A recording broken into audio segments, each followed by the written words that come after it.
Well, good afternoon, everybody, and welcome to the Daily Herold here on Badlands Media. I'm your host, Jon Herold. I hope you're all having a wonderful Tuesday so far. Gonna admit, a little scrambly this morning. At my house here, it's fairly old. Not like super old, but just fairly old. I think like 70s or 80s or something. Could be wrong. There might be 90s, but it pre-2000. Let's say that. The patio doors in the back are just terrible. There's two of them, and one of them it's a sieve for cold air. So finally decided to replace the thing, and the people are here installing it. Hopefully it works. Excited to have a sliding glass door there, but it's kind of got me a little scrambly. Also, I can't guarantee there won't be loud noises, like because they're like sawing and hammering and doing all that kind of stuff. Can you guys hear me in the chat all right? We're having a technical issue with Badlands Daily this morning, so please let me know that you guys can hear me enough. But anyway, I'm going to keep going as long as you guys don't say anything crazy. We'll get to a couple of our sponsors here, and then we'll talk about some of the more interesting things. I don't know if we'll get a full hour, but we'll see. Every time I say that, I end up going on some rant and ends up being a full show. Clairecat367 says, so interesting. They moved the Comey arraignment up one day. Alpha talked about it on his awesome show last night. Yeah, they did move it up, didn't they? I don't even know what day his arraignment is. It's one of those things. I'm not like, it's cool that he got indicted. And you guys know this. It's a little lackluster. I wish he would have been indicted for the more serious crimes that I believe he committed. And so I'm going to wait and kind of see for some of that. 12 Indie Boy, Ty, I knew you'd say something. John, are you sure you're okay because you lost your fantasy football by 44 points? It was bad. It was bad. Like one of my best players, you know what? I'm going to look at it right now. Because I'm pretty sure like two of my best players were out, which them alone probably could have accounted for how much I lost by. Yeah, Bijan Robinson was on a bye week. Terry McLaurin, one of my better wide receivers, was out with injury. Brock Bowers out with injury. I had like nobody else. It was a rough one. It was a really rough one. I also lost to Chris Paul by a solid 15 plus points. Oh, rough week. I won the league I was in last year, and things are not looking good. I think my record is, let me see. I'm 2-3 in the Badlands Host League, and I am 2-3 in the other league with Ty there as well. So, Ty, congrats, man. You deserved it. How much I can do about it now? Fix Baynet, that sounds like a BB excuse. How dare you? How dare you? I retract my excuses. It's all my fault. Totally unacceptable. I will do better next week when all my best players are hopefully back in the lineup. Anyway, quick word from our sponsors. First up, we got Badlands Shop. If you guys haven't yet, you got to check it out. When your favorite Badlands show wraps up without a raid, might as well spend some time on the Badlands website to explore our incredible sponsors. From products featured on the show to kickstarting your own shopping list, the Badlands Shop has you covered. Every purchase you make is a powerful vote for the future you believe in. We make it easy to shop America first, supporting Badlands creators and patriot small businesses that champion freedom. You're not just buying a product, you're fueling a movement with every dollar spent. Thank you for supporting businesses that support Badlands Media. Head over there, badlandsmedia.tv, and click shop from the menu, or go directly to badlandsmedia.tv/shop. So thank you guys again for supporting us and our sponsors. It's truly appreciated. We also got Tamarack Garden. Absolutely love these guys. The people are great. The products are fantastic. My girlfriend actually just placed an order for some more stuff. Introducing Tamarack Garden's handcrafted herbal remedies, teas, and skincare. Made with the weeds, wildflowers, and wild harvested herbs in the Pacific Northwest, their products will heal your skin, boost collagen, lighten dark spots, and slow aging. Plus, it is safe for babies, grandmas, and everyone in between. From salves for headaches, bug bites, and arthritis to supplements for liver and kidney health, they harness God's bounty for your health and to keep you out of the doctor's office. Family owned in North Idaho, Tamarack Gardens dermatologist recommended products support your body inside and out because your health deserves better. Visit tamarackgarden.com today with promo code Badlands. You will get $10 off your order. That's tamarackgarden tamarackgarden.com promo code Badlands. All right. And then the last little promo for now. Whoops. Get that out of there. Gart's coming up, guys. We are a month away, and there are still some tickets available. Not guaranteeing we will put the tickets like on single day sale. We may, probably not, but we'll see. But also virtual tickets are still available. So if you can't make it in person, which I highly encourage you to do, make sure you get your virtual tickets because right now they're on sale through the 15th. I also think this coming Thursday, we are going to be doing our first exclusive GART live stream with some of the hosts. So that'll probably be after this stream on Thursday. So make sure you stay tuned to that. And also, if you watch last night's Basis Conspiracies, I do believe that DEF CON 0 tonight should be a pretty good show. They got at least one guest for sure lined up. The other really awesome guest is about 99% booked as far as I was told. So we'll see what happens. But either way, the one guest they have is pretty great. It's And We Know, LT. So make sure you guys check it out. Okay, let's start clicking through some of this stuff. We got no update on the Doge website as expected. They just updated it like 2 days ago. There has been a couple interesting updates on the presidential website. We got these two things right here. The first one, I guess, really not that interesting. He approved an appeal by Alaska Industrial Development and Export Authority to, let me find it. Yeah, they appealed the Ambler Road or whatever it's called. I'll just read the whole thing. It's not pretty short. I approve the appeal made by the applicant Alaska Industrial Development and Export Authority on June 6th, 2025, under Section 1106 of the Alaska National Interest Lands Conservation Act, and approve AIDEA's 2016 revised consolidated application for a transportation system known as the Ambler Road Project for the reasons explained in the following statement of reasons. In making my decision, I've considered all relevant information necessary and appropriate in accordance with Section 1106A2. Accordingly, I direct each federal agency concerned to promptly issue such authorizations as are necessary with respect to the establishment of the Ambler Road Project. And now I'm curious, like, is this a road that's going to drive them through Alaska or something? What does this exactly do? President Donald Trump on Monday signed an order that overturns a decision by the Biden administration to cancel a 211-mile mining road through Alaska's Brooks Range by denying a right-of-way permit. I wonder where it's going to be located.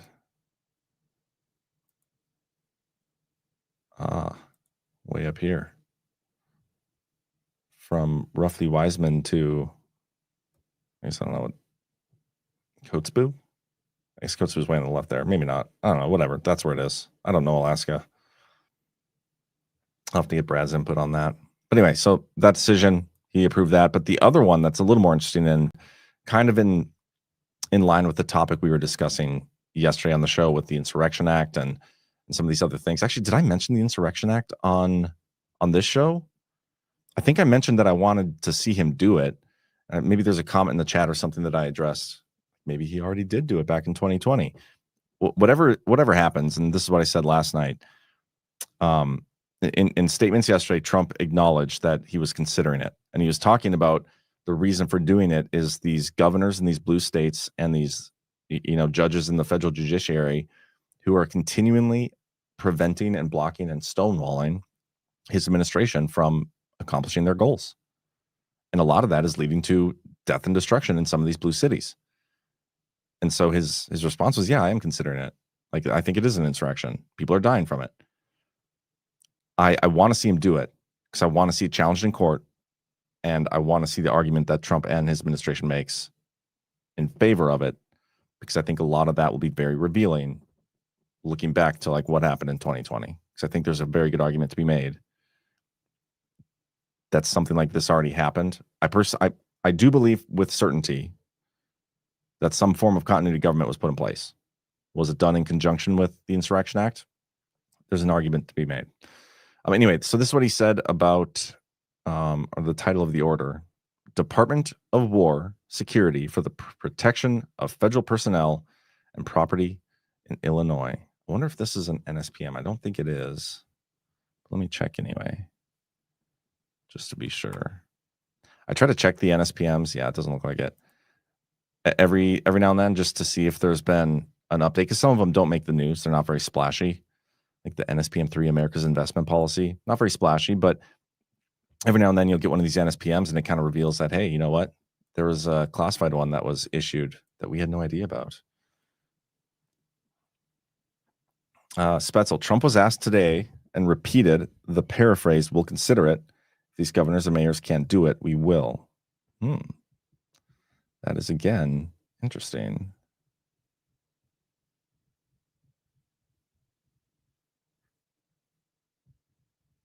I want to see if I can find that clip. I'm just seeing what Cece is saying to Ty about talking football. She's a Ravens fan, which would be really embarrassing right now. But yeah, let me find this. Trump insurrection. Ooh, that's kind of a big deal. Did you guys see the text message yesterday from Candace Owens? Because they kind of revealed that. You know what? Let me just find there's some now there's like a whole bunch of stuff flooding to my head. Like, hey, you should talk about this. You should talk about this. Candace Owens, Charlie. I'm gonna play a little clip here, I think, or at least show the video or the screenshots. Yeah, here we go. And others knew that Charlie was done with Israel bullying him, and I am now going to present you proof of what I am saying. This is an actual group chat, which happened 2 days before Charlie Kirk was assassinated. There were 9 people in total on this chat, including Charlie and Rob McCoy. I'm going to protect the names of the other 7 for now. To be clear, I might actually release a name every day this week, but I want to show you this because suffice it to say, Rob McCoy was on this text thread, and I think it helps contextualize him as a person, in my view, that he would attack me for telling the truth about the pressure that he was facing. Take a look. So Charlie writes in this group chat, just lost another huge Jewish donor, $2 million a year because we won't cancel Tucker. I'm thinking of inviting Candace. Somebody writes, ugh. Charlie writes, Jewish donors play into all of the stereotypes. I cannot and will not be bullied like this, leaving me no choice but to leave the pro-Israel cause. And somebody writes, a donor writes, please do not invite Candace. That might feel good short term, but it's not good long term. In my opinion, like all groups, you're going to get a wide variety of opinions. That nasty free will thing that God bestowed on us makes life frustrating at times after the dust settles a bit, maybe. So again, this is 48 hours before Charlie Kirk was assassinated. He was very clear and he was very... So last night we discussed this on the show, and I raised skepticism, as I always do with most things, because I'm skeptical by nature. And I was like, well, if it's real, it's certainly interesting. Well, today, Andrew Colvett, the guy who I think it was Charlie Kirk's former producer and has now been kind of flung to the center of the Charlie Kirk show, and some of the stuff he's put out there is just it's eyebrow raising. Like, bro, what are you doing? He's the guy who came out and said that, Charlie Kirk is Superman, the bone density, and there's new stuff out about the trajectory of the bullet and the damage it did, and I'm waiting to see actual word from the coroner, the person who did the autopsy or whatever, before I get on board with that stuff too. But this is what he said, apparently, about the messages that Candace Owens just shared. People. So it is authentic. And I want to go into it because I actually am really excited that the truth is out there. I first want to say the reason I didn't share that screen grab publicly is because it was a private exchange, and I felt like it didn't necessarily comport with things that were already public. I wanted to not betray my friends' trust in that way. But I did share it with some people in government because it happened really quick. It was, it took 33 hours for authorities to get their suspect. And in those first moments, we wanted no stone unturned. We wanted to leave nothing unturned. So I shared it with a few people. Don't know where it went from there, apparently. But here we are. So one of the reasons, Blake, that I'm glad to have this now public, it was not mine to share publicly, but one of the criticisms we've received is that we don't care. We're not investigating every lead. We're not looking under every stone. and that somehow we're just like, sweeping things under the rug. And when I say that we want justice for Charlie more than anybody else, I really mean it, and no stone unturned. So he's confirming those messages that Candace shared were legitimate. And it sounds like he's the one who actually took the screenshots. He was part of the text messages. That is certainly interesting. I got to share this. So with, it is authentic with somebody here. Yep. Oh, they already know. It's crazy. I mean, maybe it's nothing. And just, our imaginations are running wild. I do see the whole TPUSA, Candace Owens drama thing, a little bit of the controlled oppo dynamic. I think, I don't know. There's legitimate questions to be raised on the information we're getting from all sides of that. It's all a little too weird, too convenient. And they're all profiting off of it very heavily. But man, that's, it makes... It makes the Bibi Netanyahu appearances on some of these news channels and the denials he was making a little bit more like, yo, bro, what are you doing?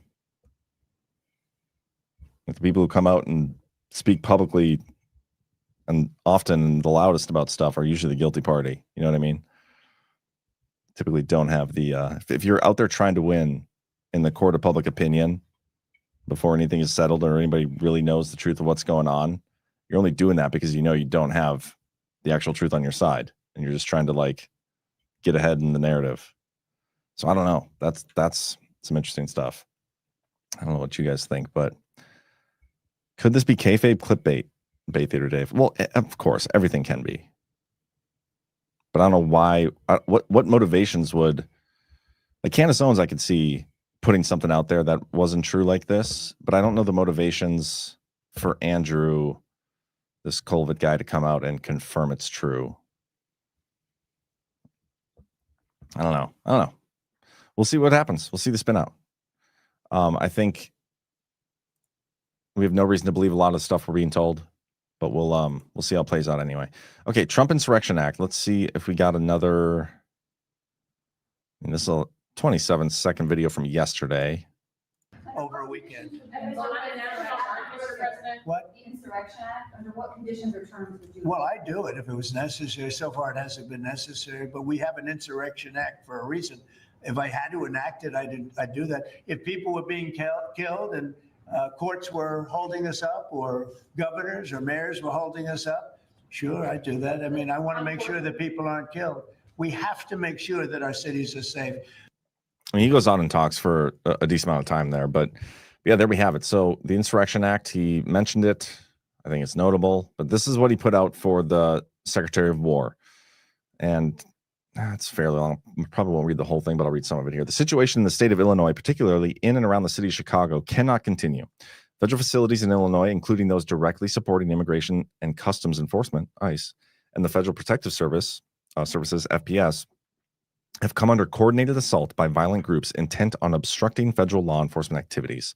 These groups have sought to impede the deportation and removal of criminal aliens through violent demonstrations, intimidation, and sabotage of federal operations. These violent activities appear to be increasing, and the situation in the state of Illinois, particularly in and around the city of Chicago, cannot continue.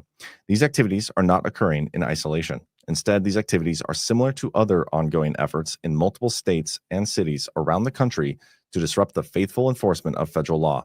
On June 7th, 2025, I determined that similar activities warranted the mobilization of the National Guard. Likewise, at the end of September, I directed the Secretary of War to mobilize the National Guard due to ongoing violence and interference with federal law enforcement in Oregon. In those prior directives, and in this instance, I've determined that these incidents, as well as the credible threat of continued violence, impede the execution of the laws of the United States. I further determined that the regular forces of the United States are not sufficient to ensure the laws of the United States are faithfully executed, including in Chicago.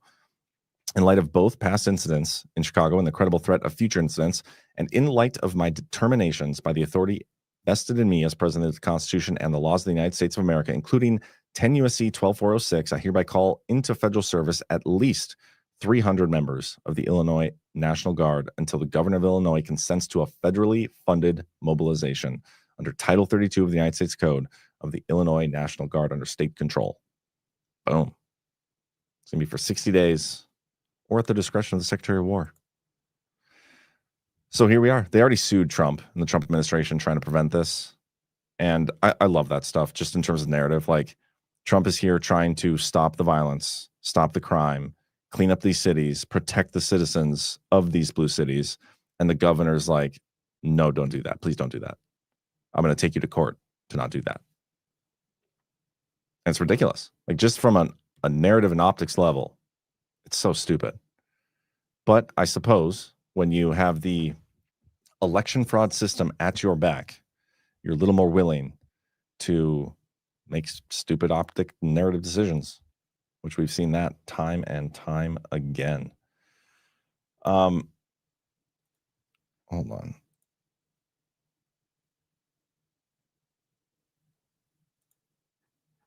I just got a message I want to see. Oh, that wasn't a DM. Never mind. Oh, no, wait, was it? Hold on. Hold for processing. Who sent me that? Oh, okay. Never mind. Sorry, guys. I'm like so distracted and flustered right now. But anyway, so we'll see what happens here. Multiple lawsuits against Trump. I'm excited to see them all go to the Supreme Court. And yeah, we'll let's go on to the shutdown now. So shutdown is on day, I believe this is day 6. And again, all political theater, the blame game from Donald Trump on True Social. This was last night. Democrats have shut down the United States government right in the midst of one of the most successful economies, including a record stock market that our country has ever had. This has sadly affected so many programs, services, and other elements of society that Americans rely on, and it should not have happened. I'm happy to work with the Democrats on their failed healthcare policies or anything else, but first they must allow our government to reopen. In fact, they should open our government tonight. The narrator says they did not open it that night. I was actually going through a list yesterday, list of government agencies affected by the shutdown. I want to show you guys a few things if I can find the same website. Because I did it on my phone. If I would have done it in Comet, this browser would have like pulled it right up for me. But let me see if I can find the article. Because it's really interesting. Like, a couple of the agencies that are getting shut down. Where is this it? I don't think that's it. It's not this one. I don't think it's this one. And we'll just look at a few of these and see which one gives us the best info. Okay. Yeah, this is not the one I looked at yesterday, so I don't want to really care about that. That's not the one I care about. It is kind of funny to see, though. I'll show you this. This is from a congressman, Greg Stanton of Arizona, clearly a Democrat, because he's calling it the Trump shutdown, I believe.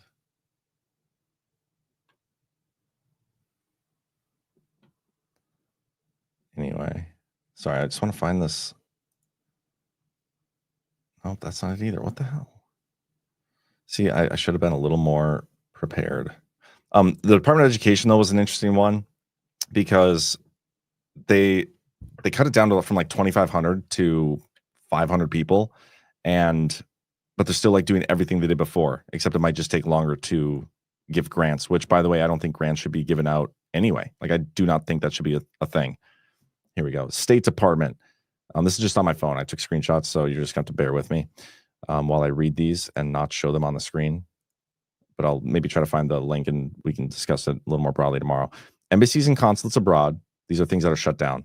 Domestic consular operations, including passports and visas. National security activities and budget preparation work will continue, performed by 10,344 accepted personnel. All others, 16,651, will be furloughed.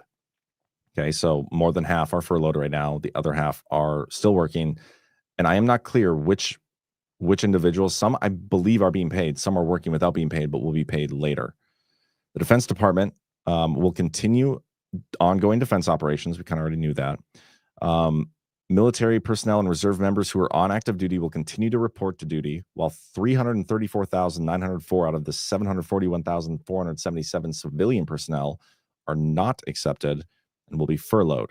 The Commerce Department is expected to continue support related to weather, water, climate, national security, law enforcement, fisheries, and timing infrastructure, as well as operations of certain agencies to the extent possible by funds other than annual appropriations. Of about 42,000 Commerce employees, just over 1,800 are set to be exempt. About 6,500 will be accepted. So that's under 10,000 of the under 25%. They're kind of saying like this department can run and do all the things still that it was doing with 25% of the workforce. That's crazy. USDA, they have a total workforce of 85,907. The agency plans to furlough 42,256 of them. That's nuts. They will continue activities including farm loan processing items, certain natural resource and conservation programs, core nutrition safety net programs, and essential food safety operations, as well as responding to and preparing for wildfires. 11,493 employees are considered exempt for the purposes of a shutdown. The Education Department, and tell me what about this sounds any different than what they already do? And they're basically saying that they can do it with significantly less people, less than 20%. Of about 2,500 employees, the Department of Education, which we were told, by the way, that they were going to be shutting that agency down altogether anyway. Where have we been on that? We haven't heard a single peep about that in a while.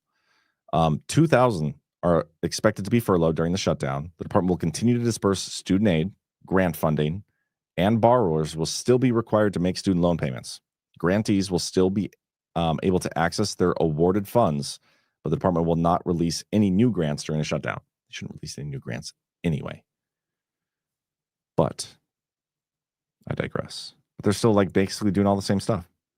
The SBA, same thing. 4,700 of the 6,200 are exempt. It's just, I don't know. The whole shutdown's so stupid. It's a blame game. The back and forth. I wonder how long it's going to last. We'll see what happens. But Trump did share an article on it, the Schumer shutdown, on social media. Let me pull this up. On his True Social, he was pretty busy the last 24 hours posting a whole bunch of random articles, and we'll go through a few of them. But yeah, this is one on Trump Republicans expose Democrat schemes to give taxpayer benefits to illegal aliens. Nothing new there, but Trump sharing it again, keeping the narrative alive. No surprise there. But we'll get to some of the other stories here in a little bit. I want to get to some of the stories on Badlands Media's website. Biden urged the CIA to withhold report on Ukraine concerns over his family ties. CIA Director John Ratcliffe put out these records. And this is pretty damn interesting because it ties to a story that me and Brian discussed a long time ago on Badlands Daily. So it's an 8-page report that came out. What they're focusing on is like how the Biden administration didn't want this report out. They didn't distribute it. Then Vice President Joe Biden in 2015 urged the CIA not to distribute an intelligence report detailing Ukrainian officials' concerns about his family's ties to corrupt business dealings in the country, according to newly declassified email and agency records. The CIA confirmed the report was withheld at Biden's request. I mean, that is a pretty big deal. I'm not trying to downplay that. I'm just saying in terms of what I find interesting, it's the period of time that this is connected to. And I'll show you why. Declassified by Ratcliffe, the records include a February 2016 email from a presidential daily briefer stating that the VP would strongly prefer the report not be disseminated. The intelligence collected after Biden's December 2015 visit to Kyiv said Ukrainian officials were bewildered that he had offered only a public speech on corruption and suspected a double standard in U.S. policy given his family's alleged connections to corrupt practices. At the time, Biden was leading U.S.-Ukraine policy under the Obama administration while his son Hunter held a lucrative board position at Burisma Holdings, then under investigation by Ukrainian prosecutor Viktor Shokin. March 2016, Biden pressured Ukraine to fire Shokin by threatening to withhold $1 billion in U.S. aid, a move he later publicly recounted. So let me show you the dates on this. The actual meeting they're discussing was his December 7th through 8th, 2015 visit to Ukraine. Back on Badlands Daily a while ago, me and Brian did a whole story on this. Well, I should probably share this again. It's been a while. On 11/29/2015, so just prior to that meeting, Hunter went to a breakfast, Hunter Biden, with Devin Archer and Vadim Pozarski and Sally Painter. The meeting is confirmed by emails from Marco Polo, sent the day before and day of that meeting. Hunter and Devin Archer joined the board of Burisma previously in April of 2014. Vadim Pozharsky was the fixer for Burisma. Sally Painter was a former Clinton advisor and the co-founder of Blue Star Strategies. They're the advisory group that provides clients with external affairs, foreign and security policy guidance, research and analysis, and global business development strategies. On 10/31/2015, just 2 days after Hunter, Devin, and Vadim and Sally held their meeting, BSS, Blue Star Strategies, sent a revised proposal contract and initial invoice for Burisma Holdings. Vadim would respond stating that the suggested scope was lacking any concrete, tangible results that we set out to achieve in the first place, complaining it lacked names as key targets for improving Nikolai Bochesky's case and his situation in Ukraine. The email continued stating that he understood if the contract didn't represent the scope to be safe and cautions, but as long as all parties understand the true purpose and were on the same page regarding their final goals, that he would be comfortable moving forward. He would then detail that his ultimate purpose of the contract was to get widely recognized and influential current and former policymakers to close down any cases or pursuits against Nikolai in Ukraine. It's the guy in charge of, or owner of, Burisma. Hunter reassured them, and they all understood. They signed it. It was signed on 11/18/2015. A little while later, 12/2/2015, Blue Star Strategies was on a conference call with the White House regarding the vice president's upcoming trip to Ukraine. They literally sat on a White House call while contracted with Hunter Biden and Burisma to discuss the vice president's upcoming trip to Ukraine. And they even sent the minutes of the White House meeting to Burisma. And then 6 days later, Vice President Joe Biden at the time would tell Poroshenko that the $1 billion in loan guarantees was linked to the removal of Viktor Shokin, the prosecutor investigating Zlochevsky and Burisma. And that's the meeting that was just declassified. Like, that trip is what this whole CIA thing was declassified about and what it's talking about. That's what I find fascinating. And I've said before, like, every one of these little stories is like a rope or a string, okay? And it's there. It hasn't gone away. And every now and then we get a reminder that this string exists. At some point in this Trump administration, they need to go through and they need to tie off a whole bunch of strings. Like, we need some sort of resolution to these strings. They can't just hang there like this. They can't just be left open. And so we get a story like this. It gives a lot of the same vibe as what the Rico Grande case was investigating, and like some of the declassified reports from the Durham special counsel and whatnot. Like, hey, here's a reminder of just how bad this really was. We're starting to get that with Biden corruption, and I freaking love it. It's awesome. So I'm hoping it doesn't end here. I think we're going to get more, but we'll see what happens. Anyway, I hope all that made sense. Israel and Hamas have begun talks on Trump-backed Gaza peace plan. Seems like a kind of big deal. They began indirect talks Monday in Egypt's Red Sea resort of Sharm el-Sheikh on a U.S. drafted plan to end the Gaza war as it nears its second anniversary. An Egyptian official said the sides have agreed on most first phase items or terms, including a ceasefire and the release of hostages. Negotiations will resume Tuesday.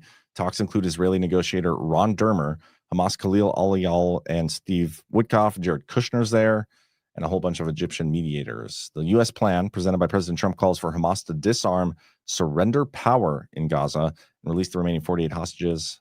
Israel would halt bombing and partially withdraw its forces. Despite Trump's order to stop airstrikes, Israel's strikes killed at least 19 people in the past 24 hours, according to Gaza's health ministry. Egyptian President Abdel Fattah el-Sisi praised Trump's efforts, calling the U.S.-backed peace framework crucial for regional stability. So we shall see what happens.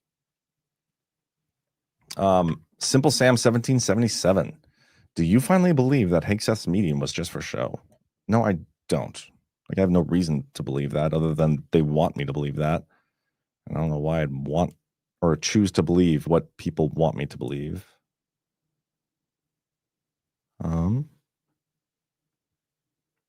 What else? Did I miss anything? I didn't check the chat in a while.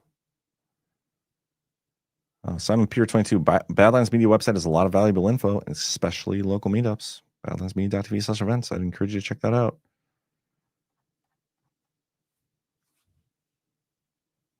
All right.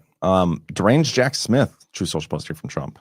Deranged Jack Smith got caught with his hand in the cookie jar, a real sleaze bag. That's a pretty polite way, I think, of saying something that probably could have been said in a lot meaner of a way. Jack Smith, though, has got caught. He tracked GOP senators' phone records in his January 6th probe, the Arctic frost investigation, the one that they inevitably would try to charge Trump with in terms of interfering with the election. But yeah, it came out yesterday. Former special counsel Jack Smith allegedly tracked the private phone calls and communications of nearly a dozen Republican senators as part of his investigation into the January 6, 2021 Capitol riot, Fox News has reported. According to a source, the surveillance likely centered on calls related to the certification of the 2020 presidential election.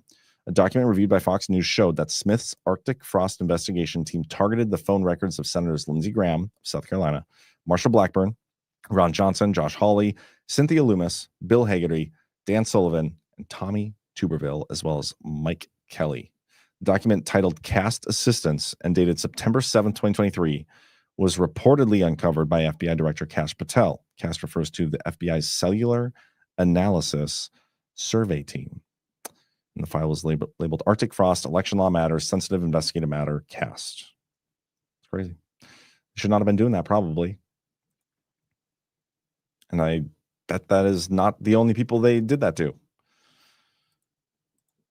Tattoo Teacher John, I tagged you on 2 clips on X, good classic Trump from Canadian Prime Minister meeting. Let me go check that out.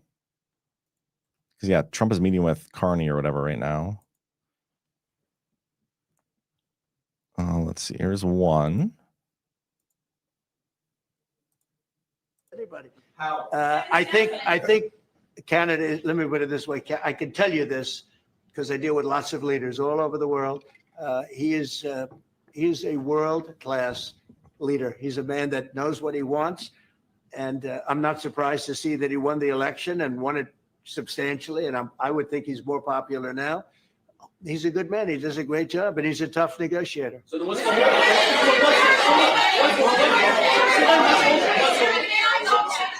what's holding things up? If he's a great man and you want to do a deal with Canada, why aren't you?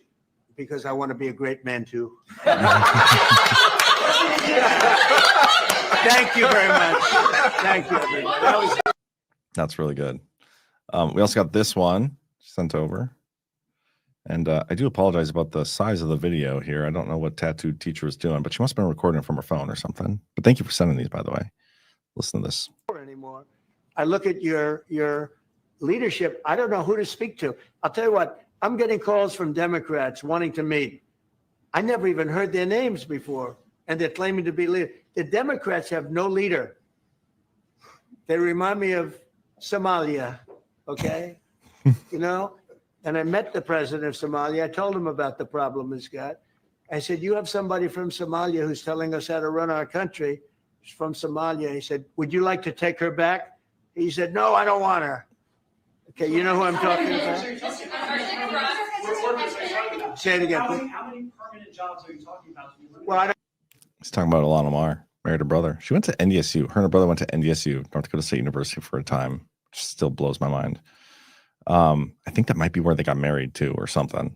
Anyway, we'll keep going here. Wisconsin court orders full citizenship verification for voter registrations. Nothing wrong with that. I think that's the way it should be everywhere. So I'm not really going to dwell on it. We'll keep cruising through. I already did this story of them spying on Congress. I might. Oh, here's a good clip. Caitlin Collins talking about Trump and how he doesn't sleep. You don't sleep much. Not really. And nor does Do you? President Trump. No, I know. I slept 4 hours last night. And you feel fine? Okay, that's I'm on my. This is my 4th cup of coffee. 4 hours is nuts. 4 hours is I got Trump 4 level. hours. Yeah, and the night before was like 6. Before that was like 7. So it varies. But is that what he sleeps? Like 4 hours? He like does not sleep. Yeah, I did Fox and Friends finance segment, and it was just on Gen Zs and finance. And one of the executive producers like, we just want to show you around, and they showed me the control room. And I said, how have things been in the control room as of late? She's like, none of us are sleeping because the president doesn't sleep. We're all working 2 times right now. Do you feel that? Way? I was just talking to someone about this because we wrote this story on what traveling with him is like in the first term, because I had this source who said, you never want to be on Air Force One on a trip. And I said, why? Like, you'd think you want to be in the axis of power close to Trump. He doesn't sleep on these trips. And like, you're going to Asia or something, and that's kind of the only time you're going to sleep before you go on this trip. Yeah. But Trump is just always up and talking, and he'll like have them go wake staff up if they're asleep because he wants to talk to them. And so we have this big trip to Asia coming up, and you're not going to sleep on that flight. Trump is always up and working, where Biden was never up and working. He was always sleeping. Can hardly get a word out of him. But it is interesting. I do not like Caitlin Collins, but it's interesting that like that wasn't disparaging of Trump in any, like, it just kind of shows how hard of a worker he is. I think that's it's kind of surprised she even said it. This Trump posted this article. Trump's Intel investment skyrockets 50% in 1 month. You guys remember the deal? The United States got 10% equity in Intel in exchange for the $9.9 billion or whatever we gave them from the CHIPS Act funding. And apparently that investment has skyrocketed. I mean, it's good for us, good for the United States. Still don't know how I feel about government owning portions of a company, but I think a lot of this public-private partnership stuff may be unavoidable, even if I don't love it. Maine has investigated claims that 250 unmarked ballots were found in an Amazon box. Secretary of State Shenna Bellows says law enforcement will hold bad actors accountable. So I like showing these little tidbits of election fraud stories whenever they come up. And then I think beyond that, that's the last story I have today. Let me check one more place. Yeah, that's all I got. So we're going to get you out of here a little bit early. Again, with the people installing that patio door, it's just been a little hectic over here. But I am going to send you over to Ghost Show because I feel like he might have a thing or two to say about what's going on over in the Middle East. Let me check if I got any rants. I don't know if I saw any come through. I didn't. So, yeah, unless you guys have anything urgent you would like to discuss, I will wrap this up with a little soft disclosure ad and then get you guys out of here over to Ghost Show. But be sure tonight to tune in to DEFCON 0 with Josh Reed and Alfredo. It's going to be a good show. They have And We Know on for sure, and they might even have one more other guest joining. So you're not going to want to miss it. It's going to be a good show. Anyway, with that, we'll get you out of here. You guys have a great rest of your Tuesday. I will see you back here again tomorrow at 1 p.m. Eastern right here on the Daily Herold. You guys have a great rest of your day. They say confidence starts with a smooth skin. And baby, Soft Disclosure Lotion delivers. I swear by this stuff. Like, I kid you guys not. This is the first lotion I've ever had in my entire life that, like, I don't get ashy after I put it on any part of my body. Like, my hands are always dry, and my hands have not gotten ashy without, like, rinsing them through water and washing them with soap since I started putting Soft Disclosure on. Like, it is Black Man approved. I kid you not. Black Man approved. You heard him. And let's be real. If it can handle his hands, it can handle anything. Feet are like, they get so dry, like the heels of them, it'll just kind of like flake off. Like, but with Soft Disclosure, once you put it on, like it starts to absorb it. Yeah, he went there. Don't worry, we won't show you his feet, but trust us, they're smoother too. Soft Disclosure Lotion is made with aloe, goat's milk, honey, and our exclusive oil blend that actually restores your skin barrier.